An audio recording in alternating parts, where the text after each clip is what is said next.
Hi, this is Dr. Bharadwaz. I am CEO and homeopathy doctor at Fidicus Homeopathy. Today we will discuss on one of the common neurological disorder. This is a rare disorder, but it is common in rare diseases. So that is Duchenne Muscular Dystrophy. It is common among the all the dystrophies. So the problem with this disease is people think that when their loved ones or their kids suffering from Duchenne muscular dystrophy, they think that and they conclude that there is no treatment for this disease.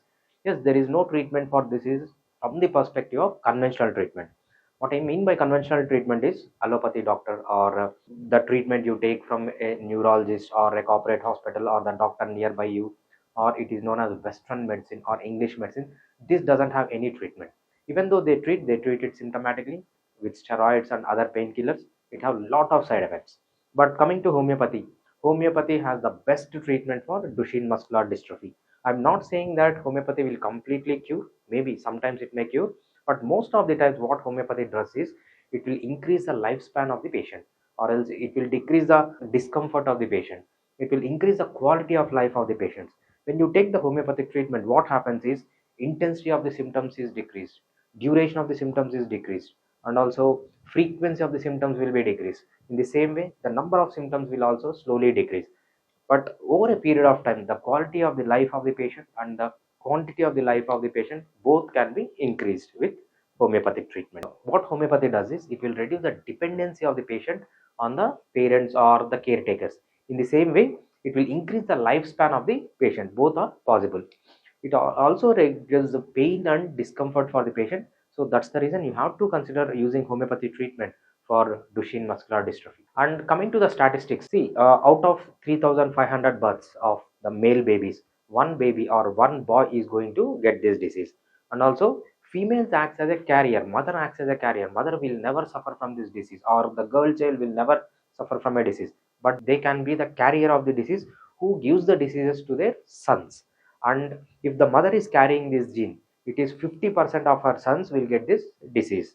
And also two-thirds of it is genetic, it comes from the mother, and one-third of it, so out of every three patients, two patients is because of mother has the gene. One patient may have new mutation, even though mother doesn't have the carrier gene, this patients will develop new mutation.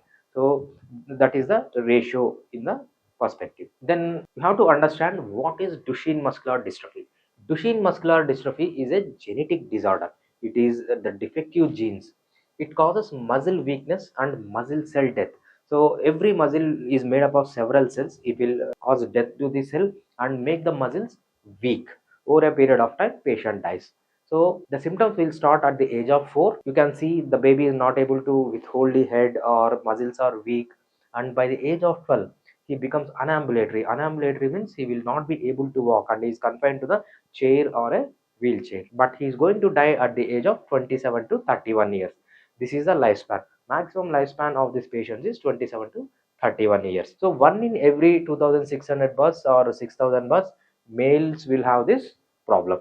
So only male child. It is very rare that a girl is going to get this disease. And coming to the signs and symptoms, the symptoms start at the age of 4 and they will continue till death. First symptom they notice is milestones. There may be difficulty in walking or delay in walking, or difficulty or delay in holding the head, or baby is not able to crawl properly. Even though the stage is completed and baby starts walking, you can see that he is falling onto the ground constantly when he is walking or when he is running or when he is doing something. And also he will have difficulty and it will not be so easy as the normal kids. So he will have difficulty in running, he is not able to run properly. If he tries to jump, he is not able to jump. And also if you want to climb anything, a stool or a chair or the wall or a tree, he is not able to climb it properly. Next important symptom is Grover sign. In Grover sign, what happens is the baby try to crawl on his own body when he is asked to stand up. That we can see in the video. Yeah, we will see Grover sign here. Grover sign means the baby tries to stand up by crawling on his own body. So he will stand and he will put the hands on his legs first and thighs first and the body first, and he tries to get up. See, he is crawling on his own body because of the muscle weakness. This is known as Grover sign. Next one is waddling gait. The baby is not able to walk properly. The gait is not proper. The legs will widen while walking. That is waddling gait. And there will be lot of muscle weakness. He is not able to hold something. He will not have a proper grip. He is not strong enough, and the muscles become weak. Next symptom you can see is calf pseudohypertrophy. Calf pseudohypertrophy is we have calf muscles, right? Even though the strength of the calf muscle is gone, the calf muscle appears to be big and large, and it appears to be strong. That is known as pseudo false hypertrophy. Patient tend to walk on the toe. He is not able to walk on normally because all the muscles are weak, especially the anterior compartment of the leg are weak. That's the reason he is not able to walk properly, and he tries to walk on his toes. You can see in this video, the baby is not walking properly. His foot is not completely touching the ground. He is walking on the toes. This is known as toe walking. This is because of the weakness of the muscles of the lower limbs. One more thing you can notice here on his calf muscle, there is abnormal enlargement of the calf muscles. Even though the calf muscles are weak, they become enlarged because of the accumulation of fat and also accumulation of dead tissue in the muscle of the calf. And he will have a lot of fatigue. Fatigue means weakness. Even though he walks for a very small period, or he does any work, physical work, for a small point of time, so he becomes very weak and he is not able to do it. Loss of ambulation. Loss of ambulation means he is not able to stand, or he is not able to walk. He is confined to a chair, or he is confined to a wheelchair by the age of 12. There can be lot of contractures because the muscles are weak. They become stiff as they are not used. They become stiff, and these are known as contractures. All the joints also become stiff, and he is not able to move the joints. There may be a lot of spinal deformities. Spinal deformities means spine, the spinal cord, or the vertebral column which is there, it becomes curved, and lot of weakness around the muscles of the vertebral column. It becomes abnormally curved. And the final stage, you know that heart is a muscle, and also diaphragm is a muscle. Diaphragm is used for respiration. It is very important muscle for respiration. And also myocardium, the muscle of the heart, is also dies, and the diaphragm also dies. As the heart muscle dies, he suffer from cardiac failure, and the patient dies. As the respiratory failure is there because of death of diaphragm, respiratory failure and heart failure are at the end of the life of the patient. Then coming to the test, what are all the tests that needs to be done for Duchenne muscular dystrophy? First one is muscle biopsy. What happens in this is, you take the small portion of affected muscle and you put under the microscope and see it. When you see it, there are several changes, like the muscle cells are replaced with fat, and also the muscle cells are replaced with scar tissue, that you can clearly observe in muscle biopsy. And also you can see that creatine kinase levels in the blood are increased because of the muscle damage. See, this creatine kinase which is present inside the muscle cell, which comes out, and it enters into the blood. By this elevated levels, you can see that this is Duchenne muscular dystrophy. And also liver enzymes, all the liver enzymes, when you do LFT, liver function test, all the liver enzymes you can see elevated. And the next one is genetic testing. Genetic testing, you can clearly see that on X chromosome there is a defective gene that is responsible for Duchenne muscular dystrophy. And next one is electromyography. Electromyography is the test conducted to check the electrical impulses in the muscle. Even with electromyography, you can see the changes. Next one is MRI, magnetic resonance imaging. When you see the muscles with MRI, you can see lot of changes, that lot of fat is accumulated and lot of scar tissue is accumulated in the muscles. Next one is when there is heart failure, when the patient becomes breathlessness and you suspect when there is a heart failure, you have to do ECG, electrocardiogram, and also echocardiogram. Echocardiogram and electrocardiogram are two tests that is determined to assess the heart failure. And in the next stage, what happens is there will be a lot of respiratory problems. As the diaphragm becomes weak and non-functional, you have to perform lung function test. So these are the common investigations you do for Duchenne muscular dystrophy based on the stage of the disease. In order to understand this disease properly, you have to go through the structure and function of a muscle cell, and also the organelle within the muscle cell, especially the dystrophin protein, myofibril, exoskeleton, plasma or sarcoplasm. You have to know about plasma membrane or sarcoplasm. You have to know about muscle cell and also extracellular matrix. And also important structure is cytoskeleton. You have to know about cytoskeleton as well. We will see all these structures in a figure, and we will check what are these and why these are important in muscle contraction and muscle relaxation. Yeah, this is the diagram you have to understand. This is the diagram of the muscle cell. Every muscle is made up of lot of cells. Those cells are known as muscle cells or myocytes. So you can see what I have rounded is a myocyte. Okay, This is a myocyte. This is a muscle cell exactly. It has different structures. You can see this is the outer protective layer. This is known as plasma layer. So this protects the muscle cell. Within the muscle cell, you have different organelles. So, and also you can see this is the orange one, all this orange one. This is the cytoskeleton. Cytoskeleton means these are the proteinaceous structures within the muscle. How these help is, for example, when the muscle is contracted, it will lose its shape, right? And when the muscle is relaxed, it will go back to its normal shape. When it relaxes and it contracts, so the shape of the muscle should be maintained. That shape of the muscle is maintained by this cytoskeleton inside the muscle cell. And also you can see this yellow structure. This is outside the muscle cell. So up to here we have muscle cell. This is outside the muscle cell. Outside the muscle cell is known as extracellular matrix. Extracellular matrix is also a proteinous structure which helps to maintain the structure of the muscle. So muscle is an organ that rapidly changes. It will contract and it becomes short, and when it is relaxed it will become long. So in order to maintain the integrity, in order to maintain that muscle is not damaged or muscle cell is not damaged, this structure, extracellular matrix and cytoskeleton, are very important. This exoskeleton and this extracellular matrix has to be connected to give more stability to the muscle. It's where the dystrophin protein comes. You can see this dystrophin protein, which is in violet in color.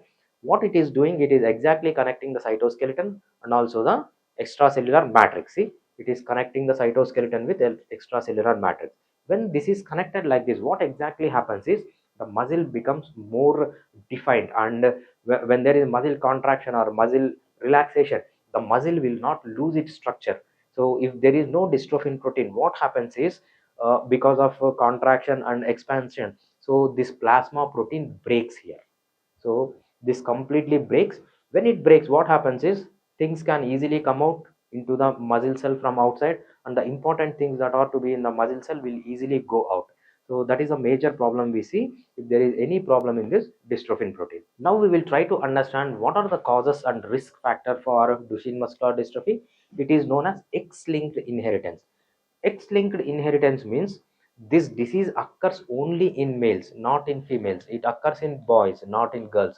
So we will check deeply why this happens with the help of a diagram. Try to understand this. This is male and this is female. You can see that male has one X chromosome and one Y chromosome. In the same way, female has one X chromosome and the next chromosome is also X chromosome. Females have two X chromosomes, whereas males have one X chromosome and one Y chromosome. For example, if there is a gene that is located on X chromosome here, when the gene is defective, I'm marking the gene in red. You can see that there is no complementary chromosome for it or complementary structure for it. We call this allelic pair. Every genes in the human body occurs in a pair. It will have two copies, one copy from the mother and one copy from the father. So as there is no X chromosome from father, so there is only one X chromosome that is coming from the mother, and this gene is defective and it produces defective dystrophin protein. There is no alternative copy or there is no backup from the father. But in the case of females, what happens? So if there is one defective gene, this is a defective gene from the mother which is on X chromosome, and this is not able to produce proper dystrophin protein, but there is backup. This is from father. Father will give one normal gene. Because of this normal gene, the female baby can synthesis defectless dystrophin protein. That's the reason females act as a carrier. They will not have defect because they will have a backup chromosome or the backup gene in the chromosome. In the same way, the boys will not have it. That's the reason if the gene is defective, even though it is recessive, they will express it in the form of symptom. This is known as X-linked inheritance. This inheritance is coming from X chromosome. That's the reason this is known as X-linked inheritance. This is the reason for Duchenne muscular dystrophy, and it is two-thirds genetic. What I mean by this is, if mother is a carrier of the disease, two-thirds of the patients are genetic background. What I mean by this is, out of every three patients who is suffering from Duchenne muscular dystrophy, two got the disease from the mother. Okay, it is inherited from the mother. But one out of three is a new mutation. Mother doesn't have any problem, mother is not a carrier, but still the male baby can have it because it is a new mutation. The gene got mutated and it is producing the defective dystrophin protein.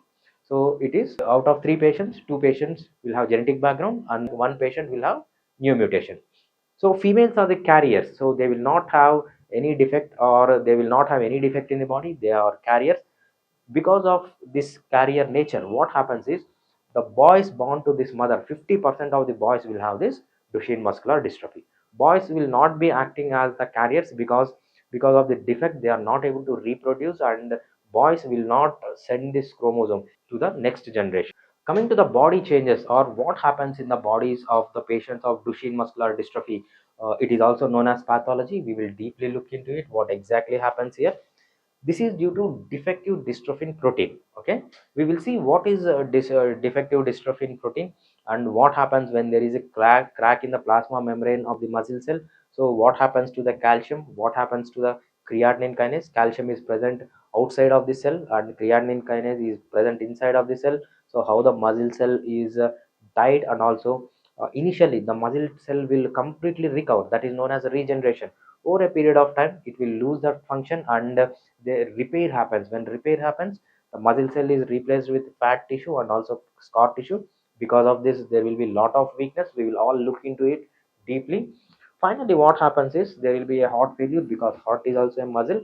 And respiratory failure, your respiration also fails, because diaphragm is a main muscle which is involved in respiration. When this diaphragm get damaged, so there will be respiration and heart failure at the end of the life. In this diagram you can see that this is the extracellular matrix, this green one. It is a mesh like structure. This is the extracellular matrix. The blue one here is cytoskeleton. Cytoskeleton and extracellular matrix will give stability to the muscle cell, keep it in its shape. So this is the dystrophin protein. You can see this is a rod like structure. This is a dystrophin protein. This dystrophin protein is attaching internal structure, that is cytoskeleton, with exoskeleton or extracellular matrix, so that entire cell will be protected. It will be strong. When the muscle contracts or when the muscle relaxes, what happens is there will not be any damage to the muscular membrane. This is a muscle membrane that is separating the muscle from the other muscles. You can see that. Okay, in this case, see that this dystrophin protein is not complete, it is damaged. The connection between extracellular matrix and cytoskeleton is lost. These are not attached with this dystrophin protein, because in this the dystrophin protein is defective. When the dystrophin protein is defective, what happens is there will be crack in the plasma membrane. This is the cell inside the cell, this is outside the cell. When there is a crack in the plasma membrane, what happens is the things that are to be there in the within the cell will easily go out, and the things which are outside the cell will easily come out, and this will damage the muscle. We will look what are these in the next video. Important thing that is going to happen is, you can see that these are the calcium ions. These calcium ions, because there is a discontinuation in the plasma membrane, they will easily come into the cell. Once they come into the cell, they will activate the proteases. The green ones are proteases. Normally they have to destroy the protein within the cells that are damaged protein. Any protein is damaged, this is the damaged protein, it has to remove them. So when they are in excessive state, when they are excessive because they have freely migrated into the cell, they will go and attack the normal plasma protein as well. This is the normal plasma protein. As these are excessive proteolytic enzymes, they will attack the normal protein of the cell as well. That's the reason the protein within the cell, or the protein within the muscle, will be destroyed because of the Duchenne muscular dystrophy. You can see this in the video. So the normal proteins are also get destroyed. The next thing that is going to happen is, see, these are the orange structures. This is known as creatine kinase. Creatine kinase is present within the cell. Creatine kinase is the energy for the cell or muscle cell. Because of this, muscle cell contracts. They should present within the cell. They go out easily from this crack. Because of this, what happens is the cell will be there, but there will not be any energy for the cell to contract. That's the reason muscle contraction is lost and muscle becomes weak. This creatine kinase first enter out of the muscle cell, and then it goes into the blood. You can detect this creatine kinase in the blood, and you can confirm the diagnosis of Duchenne muscular dystrophy when there is elevated levels of this creatine kinase. Creatine kinase is very important for muscle contraction because it gives energy. It is an energy source. When there is no sufficient amount of creatine kinase, the muscle is not able to contract and becomes weak. Next thing that is going to happen is, you can see these are lot of muscle cells. Every structure or every cylindrical structure in this is a muscle cell. Initially what happens is, if this muscle cell is destroyed, it will completely regenerated, new muscle cell is formed. So you can see that here, see new muscle cell is generating here. But over a period of time, what happens is, when the muscle cell is gone, okay, and there is no sufficient time for them to regenerate it, that's the reason every muscle cell is replaced with a fat cell. This yellow one is a fat cell, or it is a scar, it forms a scar. That's the reason over a period of time, when the baby grows, the strength of the muscle is completely gone and the baby dies. Initially there is regeneration. Regeneration means the muscle cell is completely formed after destruction, but later stages there is repair, there is no regeneration. Repair means it is replaced with the fat tissue or scar tissue, and the muscle loses its power. This what happens to the entire muscle or muscle cell in Duchenne muscular dystrophy. What is the conventional treatment, or the allopathic treatment, or western medicine treatment, or the treatment you go and take with a neurologist or a corporate hospital? That is known as conventional treatment. Conventional treatments normally uses steroids, or they go with surgery. You all know that surgery will not be much useful, and also steroids will have lot of side effects with it. And the new way is gene therapy, but this gene therapy is not yet approved and not scientifically proved. It is not yet for the public, it is still in research stage. So finally, with this treatment, there is no effective treatment, and there is no effective results from that treatment, and it is full of side effects. That's the reason conventional treatment should not be the choice for Duchenne muscular dystrophy. And now we will check how homeopathy helps you. With homeopathic treatment, quality of the life can be increased, and also the quantity of lives can be increased for a particular patient in Duchenne muscular dystrophy. So how homeopathy helps is, homeopathy is effective in Duchenne muscular dystrophy as in any other rare disease, because homeopathy medicines does not work on the basis of the name of the disease. Homeopathy medicines work on the symptomatology. If any disease, whether it is a simple disease or a rare disease, whether it is a common disease or a complex disease, if a disease has symptoms, homeopathy has answer in it. What I mean by that is, so homeopathic medicines works on the basis of the symptoms, not on the disease name. That's the reason, based on the symptoms we give the medicine. For example, there are 10 different patients who are suffering from Duchenne muscular dystrophy. 10 different patients will have 10 different types of symptoms. In the same way, 10 different patients are given 10 different medicines in homeopathy. That is known as individualization of homeopathy. When you individualize the patient and give the medicine, you have the highest chance of success for homeopathy. And also you have to remember that homeopathy medicines doesn't have side effects, because the medicinal quantity or active ingredient in homeopathic medicine is very low. That's the reason it will not have side effects.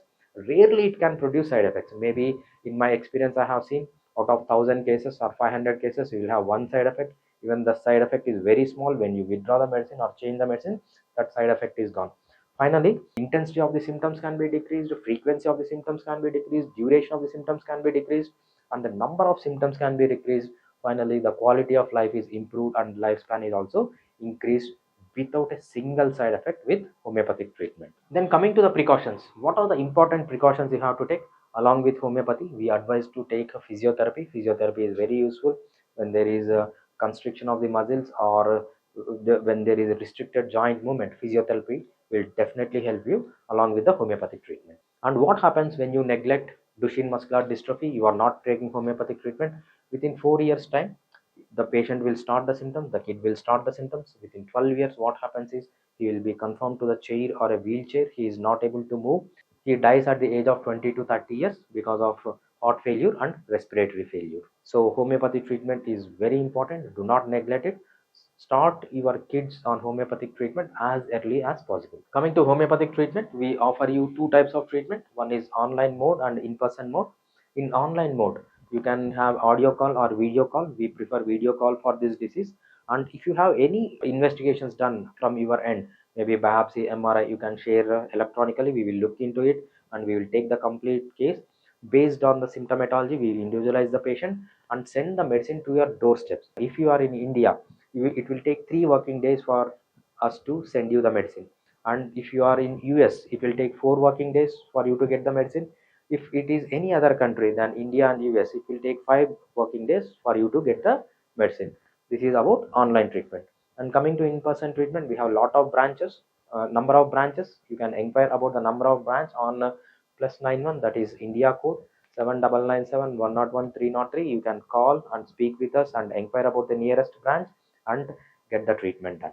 You can reach out to us on 7997 101 303. www.fidicus.com is our website. Why you have to consider Fidicus Homeopathy for Duchenne Muscular Dystrophy? Fidicus Homeopathy has highest chance of health, and you have highest success for Duchenne Muscular Dystrophy in Fidicus Homeopathy. The treatment will be transparent. We will give the information in black and white. There is nothing to hide. The treatment you get is completely transparent, and you get personal care.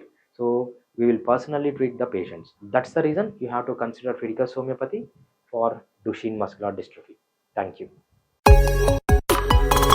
Fidicus Homeopathy.